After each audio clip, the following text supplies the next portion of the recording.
In today's video, I'm going to teach you how to set up 2FA on Outlook step by step. Two-factor authentication, or 2FA, adds a quick extra check to keep your account secure, so even if someone gets your password, they can't sign in without a second proof it's really you. Start by opening Outlook. In the top right corner, click your profile picture. If you don't see a photo, it might appear as a small circle with your initials. From that menu, select Microsoft Account. This will take you to your Microsoft account page in your web browser.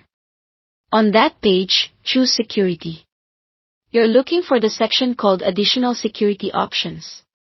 Under that heading, find two-step verification and select Turn On. Follow the prompts on the screen. Microsoft will ask you to confirm your identity using a contact method that's already on your account, like an email address or a phone number. Complete that quick check so the system knows it's you making these changes. After confirming, you'll be guided through selecting your preferred verification method. You can choose text codes sent to a phone number, but I recommend using an Authenticator app for faster approvals and fewer issues when traveling. When prompted during the setup, select the option to use an Authenticator app, and then choose to set up a different app so that a QR code is displayed on your computer screen. Now grab your phone and open the Microsoft Authenticator app.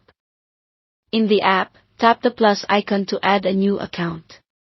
Select personal account or work or school account, whichever applies to you. Then tap Scan a QR code. If the app asks for camera permission, allow it so you can scan. Point your phone's camera at the QR code showing on your computer screen and hold steady for a moment. Once the account is added in the app, you'll see a 6-digit code that refreshes every 30 seconds. Keep an eye on the timer so you have enough time to type it in. Back on your computer, enter that 6-digit code into the verification field to connect your Authenticator app to your Microsoft account. When that code is accepted, your two-step verification is turned on. From now on, whenever you sign in, you'll enter your password and then confirm the sign-in using the app or a code, depending on the method you chose. That's it, your Outlook sign-in is now protected with an extra layer of security. Thanks for watching.